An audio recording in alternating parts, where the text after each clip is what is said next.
Good day, folks. This is Great GD Green Pastures Farm. Today I am in Baytree, Alberta. Dan Martin is my guest, and Dan is gracious enough to let me do a video out here on his farm. And we saw these cattle. We were doing a pasture walk tonight, and we're going to be doing a workshop pretty close to here tomorrow. And Dan, would you tell me a little bit about yourself and your background, what you got going on here? Yeah, so we've had cattle for a lot of years, and we've been working on trying to get our herd size, the frame size down on our cows, and get them efficient, low input on grass, and yeah, just working on keeping our costs down and you're pretty much all grass here. We are, yeah. And you're moving your cows 1 to 2 times a day. Yeah.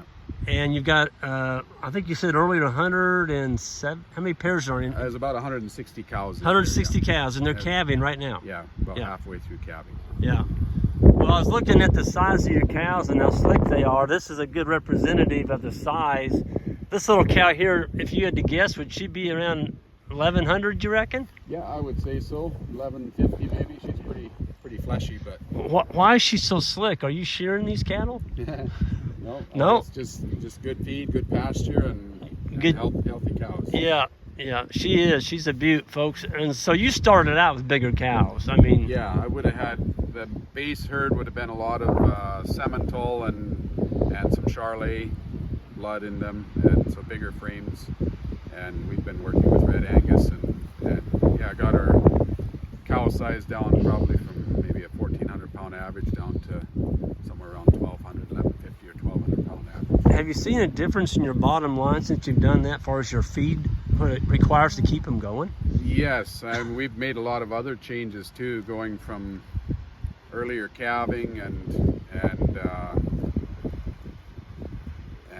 so we've cut down a lot of costs by calving late and so on too. So yeah, a combination of smaller cows, more feed efficient and later calving. It looks to me like you've done a little calling for docility. I mean, this cow, she's dog gentle. Look at that.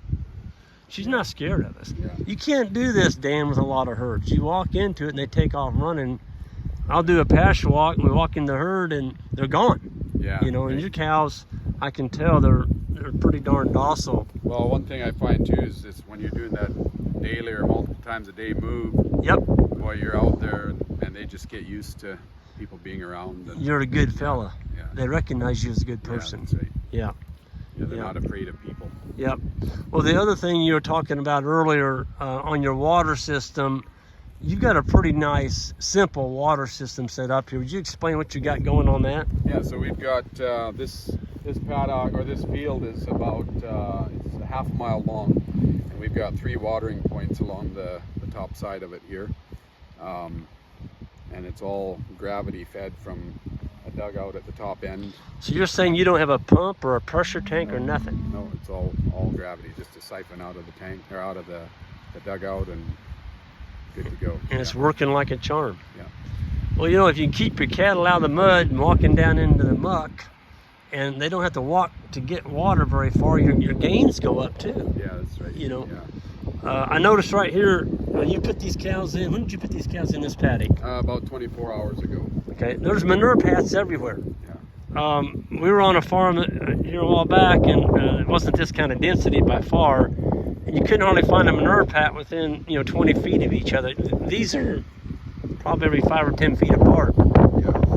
So, yeah. Well, your cattle, I came down the road and I saw them. I got to do a video on this. I've never seen such a slick-hided bunch since I've been in Canada, and you got them. You got the right size. Yeah, well, thank you. And I would say my hat's off to you. You all are doing a great job here with your livestock, and you should be congratulated.